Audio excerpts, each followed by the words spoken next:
నమస్తే. ఇన్నాళ్ళు నన్ను సపోర్ట్ చేస్తూ, ఎంకరేజ్ చేస్తూ మీ ప్రేమని నాకు అందిస్తున్న ప్రతి ఒక్కరికి కృతజ్ఞతలు. అలాగే ఈ వీడియో కూడా ఖచ్చితంగా మీకు ఉపయోగపడుతుంది. లైక్, షేర్ అండ్ సబ్స్క్రైబ్ చేసి మీ సపోర్ట్‌ని నాకు అందించండి. అలాగే ఈ వీడియో పట్ల మీకున్న అభిప్రాయాన్ని కామెంట్ సెక్షన్‌లో కామెంట్ చేసి తెలియజేయండి. ఇప్పుడు వీడియోని చూద్దాం. జ్యోతిష్య శాస్త్రం ఒక అద్భుతం. వేదాంగమైన జ్యోతిష్య శాస్త్రం అనేటువంటిది మానవ జీవన గమనానికి ఒక వరం. జ్యోతిష్య శాస్త్రం నీ జీవితంలో వెలుగునింపే ఒక భాష. ఆ భాష నీకు అర్థమైతే ప్రకృతి నీతో మాట్లాడుతుంది. అస్ట్రాలజీ నేర్చుకోవాలి అనుకునే వారికి అద్భుత అవకాశం. మురళీధర శర్మ గారి అస్ట్రాలజీ క్లాసెస్ అతి త్వరలో మొదలు కాబోతున్నాయి. 100% జాబ్ గ్యారంటీ. వివరాల కొరకు సంప్రదించండి. నమస్తే, వెల్కమ్ టు అవర్ ఛానల్. నేను పద్మిని. ప్రస్తుతంతో పాటు ప్రముఖ ఆధ్యాత్మికవేత్త, ప్రముఖ న్యూమరాలజిస్ట్ లక్ష్మీ నరసింహస్వామి ఉపాసకురాలు శ్రీమతి స్రవంతి గారు మనతో పాటు ఉన్నారు. మాట్లాడతాం. నమస్తే అక్క.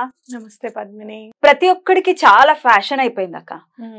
హిందూ దేవీ దేవతల్ని తిట్టటము, లైమ్ లైట్ లోకి రావటము, తద్వారా అంటే ఏం ప్రూవ్ చేసుకోవాలనుకుంటారో తెలియదు. చిత్కారాలు అయితే ఖచ్చితంగా ఉంటాయి. అంటే ఎంత నీచంగా కొంతమంది మాట్లాడతారో వింటూ ఉంటే, ఒకడేమో మన సుప్రభాతాన్ని చాలా అసలు అదొక సెక్షువల్ యాక్ట్ కింద అభివర్ణిస్తాడు ఒకడు. ఒకడేమో ఈ పాపం వీళ్ళు లేపితే గానీ లేవడు వీళ్ళ దేవుడు అని అంటాడు ఒకడు. ఏమిటక్క ఏం జరుగుతుంది అసలు? నాకు డైలాగ్ గుర్తుకొచ్చింది, పోతారు రే నాశనమైపోతారు. ఖచ్చితంగా ఇది యాప్ట్ అనమాట ఈ డైలాగ్. వాళ్ళకి ఆల్రెడీ అయిన వాళ్ళు ఉన్నారు. కళ్ళు పోతాయి. కళ్ళు పోయి భగవంతుడు నీ ఏమన్నా అంటే చిన్నప్పుడు చెప్తారు చూడు, పెద్దవాళ్ళని ఏమన్నద్దు, దేవుడు జాగ్రత్త, కాలికి గబుక్కుని పుస్తకం తగిలినా కూడా కళ్ళు పోతాయి నాన్న అని అంటే, నేను అనుకున్నా భగవంతుడిని ఇంత మాటలు అంటూ ఇది తింటాడు అది తింటాడు అంటుంటే కళ్ళు పోవా వీళ్ళకి అని అనుకుంటే నిజంగానే కళ్ళే పోయి. అది ఎటువంటి పరిస్థితి అసలు, ఏ దేవుడైతే మీకెందుకు, ఎవరైతే మీకెందుకు, మీ దేవుడి గురించి మీ మతం గురించి మీరు మాట్లాడుకోండి. పక్క వాళ్ళ మతంలో దేవుళ్ళని తిడితే గాని మీ దేవుడు హర్షించడా? ఒకటి చెప్తున్నాను, మీ దేవుడి పరువు మీరే తీసేసుకుంటున్నారు. ఆయన ఎప్పుడు ఇంకోళ్ళని తిట్టండి అని కానీ, లేకపోతే వీళ్ళని విమర్శించండి అని కానీ, ఎక్కడ ఏ గ్రంథంలోనూ మత గ్రంథంలోనూ పక్క మతాన్ని విద్వేషంగా చూడండనో, లేకపోతే వాళ్ళని తిట్టండనో, వాళ్ళు చేసే పనులన్నిటికీ ఇలా మైక్లు ఉన్నాయి కదా, నోరు ఉంది కదా అని ఇష్టం వచ్చినట్టు వాగండనో చెప్పలేదు. అలా చెప్తున్నారు అంటే అసలు మీ మతంలో మీరే ముందు ఫాలో అవ్వట్లేదు. ఇంకా మీరేం చెప్తారు, మీరేం ఉద్ధరిస్తారు జనాలని, అవునా కదా? కరెక్ట్ అక్క. ఇప్పుడు మీరు అలా మీరు లేస్తే గాని లేవడా మీ దేవుడు అని అంటే, మిమ్మల్ని గొర్రెలంటే గాని భగవంతుడు హర్షించడా అని నేను అడిగితే అంతే కదా. అవునా కాదా?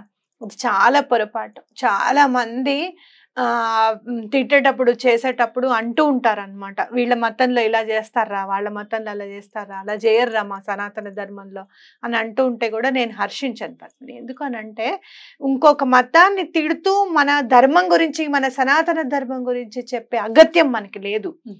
మనం డైరెక్ట్ గా మన సనాతన ధర్మం గురించి మేము ఇలా చేస్తాము, మేము భగవంతుడిని చిన్న పిల్లల్లా చూసుకుంటాం. మా ఇంట్లో లడ్డూ గోపాల్ది వీళ్ళు ఎవరైనా వీడియోస్ పెడితే నేనైతే తప్పకుండా చూస్తాను. ఎంత చక్కగా అసలు స్వామిని నిద్రపుచ్చడం దగ్గర నుంచి, పెట్టడం దగ్గర నుంచి అన్ని ఎలా చేస్తారు చెప్పు. అలా చంటి పిల్లాళ్ళగా మేము చూసుకుంటాం. ఎస్, మా దేవుడు మేం లేపితే గాని మా దేవుడు లేవడు అని మేము గట్టిగా నమ్ముతాం. ఎందుకు అనంటే, ఆయన పాటికి ఆయన నిద్రపోతే మేమేమైపోతాము అని మా బెంగ. మాలాగనే స్వామి చక్కగా నిద్రపోవాలి, మాలాగనే స్వామి చక్కగా మేము లేపితే, మా అమ్మ మా నాన్న లే నాన్న స్కూల్ టైం అయింది అని అంటే, అబ్బా మనకంటూ ఒకళ్ళు ఉన్నారు అనే ధైర్యం మనకి ఎలా ఉంటుందో, అయ్యో వీడి కోసం నేను లేవాలి కదా అనే భావన మా దేవుడికి రావాలి అని మేము కోరుకుంటాం. అలా ఉండాలి అని మేము అనుకుంటాం. నీకు ఇంట్లో నువ్వు దేవుడిని అలా చూడవేమో, నువ్వు బయట మనుషులా చూస్తావేమో, ఎవరికి తెలుసు? సండే అదే అలా చూస్తావేమో, మిగతా రోజులు చూడవేమో, ఎవరికి తెలుసు?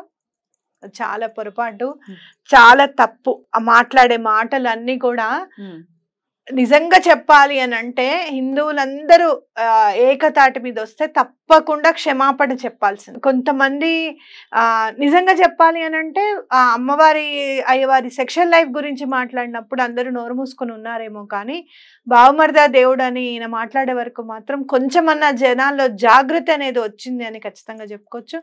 ఇవాళ నోరు మూసుకొని ఉన్నారు మా వాళ్ళు అని చెప్పి మీరు అనుకుంటున్నారేమో, అది సునామీ అయ్యి మిమ్మల్ని చుట్టేసే రోజు దగ్గరలో ఉందని మాత్రం గుర్తెరగండి. వెంకటేశ్వర స్వామి జోలికి వస్తే ఎవరైనా సర్వనాశనం అవ్వాల్సిందే, అంతే. అది ఎవరన్నా కానివ్వు. ఓకే, అది ఎంత పెద్దవాళ్ళైనా కానివ్వు, ఎవరైనా కానివ్వు. ఆయనంటే మాత్రం ప్రకృతి సహించదు, అది గుర్తుపెట్టుకోండి. అది చాలా పొరపాటు. అయ్యో మేము ఆ రోజు ఆ మాట అన్నామే, ఇవాళ ఈ దీనావస్థ మాకు వచ్చింది అని చెప్పే రోజు మీకు దగ్గరలోనే ఉందని గుర్తుపెట్టుకోవాలి. రైట్. బామ్మర్ద అని అభివర్ణించటం, అది ఎట్లా చూడాలక్క దాన్ని? ఆ మాట అన్నప్పుడు దగ్గర ఉంటే, ఎదురుగుండా ఉంటే చెప్పు తీసుకొని కొట్టాలి అని అంటే ఏదైనా పాత చెప్పు తీసుకునే కొట్టాలి. ఎందుకంటే మళ్ళీ కొట్టిన తర్వాత ఆ చెప్పు మనం వాడాలి కదా. వాడడం కూడా ఇష్టం లేదా? అలా వాడడానికి కూడా నాకు ఇష్టం లేదు. ఎందుకు అని అంటే అది మళ్ళీ మనకి ఎలాంటి కాంట్రవర్సీ వస్తుంది అని అంటే, మరి మీ దేవుడు ఇట్లా కదా, మీకు అలా చేస్తే గానీ ఆయన ఊరుకోడా అని మనం అన్నాము అని అనుకో, వాళ్ళ దారిలోనే మనం నడుస్తున్నట్టు. భగవంతుడు, ఏ భగవంతుడైనా ఏ దేవుడైనా కూడా 2 చేతులు ఎత్తి మనం దండం పెట్టాలి అనే నేను కోరుకుంటాను. అది ఏ మతంలో భగవంతుడైనా సరే. వాళ్ళు స్వామిని వాళ్ళు ధ్యానం చేస్తున్నారు కదా, మనం కూడా ఈ టైంలో మన పద్ధతిలో మనం ధ్యానం చేయాలి అని నేను అనుకునే మనిషిని. కాబట్టి మీరు ఆ మాట అడిగారు అని అంటే, భగవంతుడుని ఆ మాట అన్నారు కాబట్టి ప్రకృతి ఎవరికి బాగుమరుదో చూపించడానికి రెడీగా ఉంది అని మాత్రం గుర్తుపెట్టుకోండి. హిందువుల్లో సనాతన ధర్మాన్ని ఫాలో చేసే వాళ్ళలో ఖచ్చితంగా ఎవడి పాపాన్ని వాడైపోతాడులే అనేది ఖచ్చితంగా నూరి నింపారు మన పెద్దవాళ్ళు. ఎవరి జోలికి వెళ్ళొద్దు, ఎవరి దేవుడు అనేవాడు ఉన్నాడు, వాడు చూసుకుంటాడు. ఇంత అంటే ఇప్పుడు ఇంత సహనం వహించడం ఎంతవరకు సమంజసం అని అనుకోవచ్చు, ఇంతలా పెట్టేటువంటి మాటలు విన్నప్పటికీ?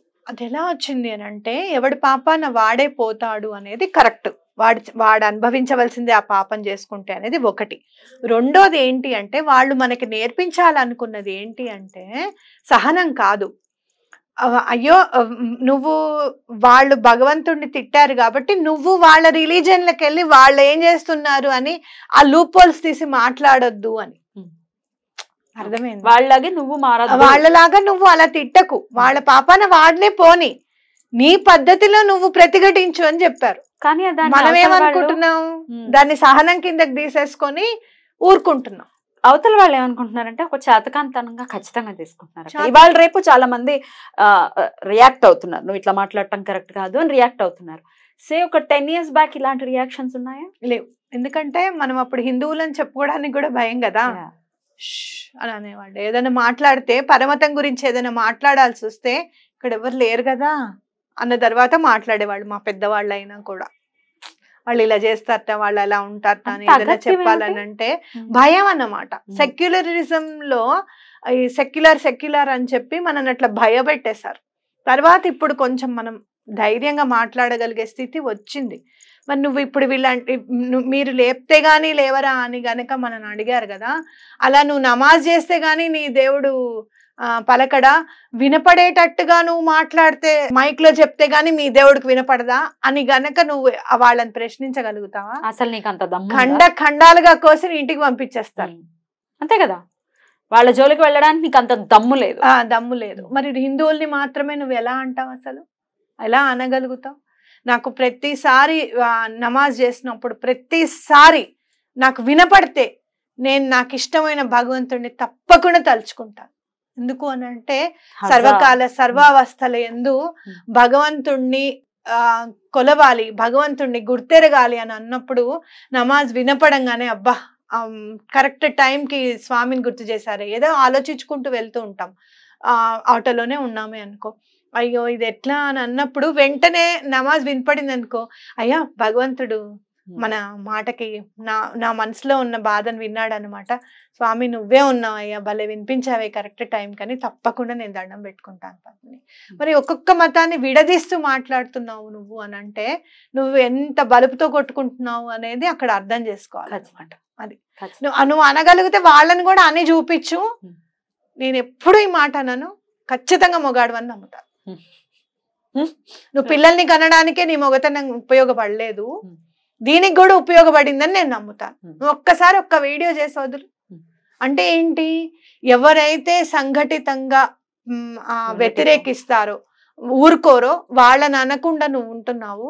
హిందువుల్ని మాత్రం అంటున్నావు అనేది ఖచ్చితంగా నీకు అక్కడ కనపడుతుంది. మన హిందువులు కూడా ఎప్పుడన్నా కనపడితే ఏ మాత్రం ఆలోచించకుండా ఎలా అన్నారండి, మీకు ఎలా నోరు వచ్చింది మా దేవుణ్ణి అనడానికి, ఏ చేతులు ఉపయోగించక్కర్లేదు, ఏమి కొట్టక్కర్లేదు, తిట్టక్కర్లేదు, అసలు మీకు నోరెట్లా వచ్చిందండి మా దేవుణ్ణి అనడానికి, అలాంటి మాటలు మాట్లాడడానికి?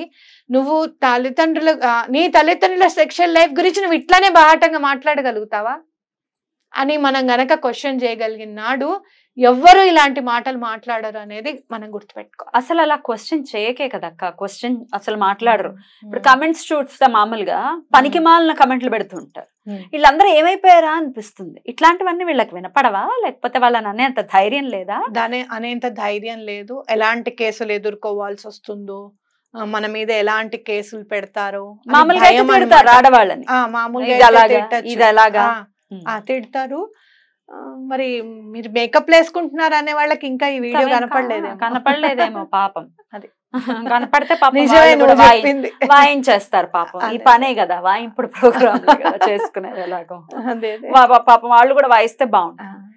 కానీ ఇంకోటి కూడా నేను చెప్పగలుగుతాను, వీళ్ళకి పాములు కనపడతాయట, వాళ్ళకి పాములు కనపడతాయట అని చెప్పి పాముల్ని ఇచ్చి పెళ్లి చేసేద్దామని కూడా పెట్టిన వాళ్ళు మరి ఈయన అన్నమాట ఇంకా వాళ్ళ దాకా వెళ్ళలేదు, లేకపోతే భయపడ్డారో మరి తెలియదు. అదే సంఘటితం అవ్వాలి ప్రతి ఒక్కరు కూడా. మాట్లాడుతున్నారు అంటే మేము ఊరుకోము అన్న విషయం తెలియాలి వాళ్ళకి, అవతల వాళ్ళకి కూడా. డెఫినెట్. నేను మాత్రం ఖచ్చితంగా చెప్పగలుగుతాను పద్మిని, ఆ రోజు మనం ఫస్ట్ స్వామివారి సెక్షువల్ లైఫ్ గురించి మాట్లాడినప్పుడు కూడా నాకు బాగా గుర్తుంది. మాట్లాడదాము అని అంటే మనం అనుకున్నాం, ఒక ఇంత అసహనంగా ఫీల్ అయ్యాము. అసలు స్వామివారి గురించి మాట్లాడిన వ్యక్తి గురించి మనం ఎందుకు మాట్లాడాలి, అసలు వాడి గురించి గుర్తు కూడా చేసుకోవద్దన్న కాన్సెప్ట్ లో మనం ఆగిపోయాం.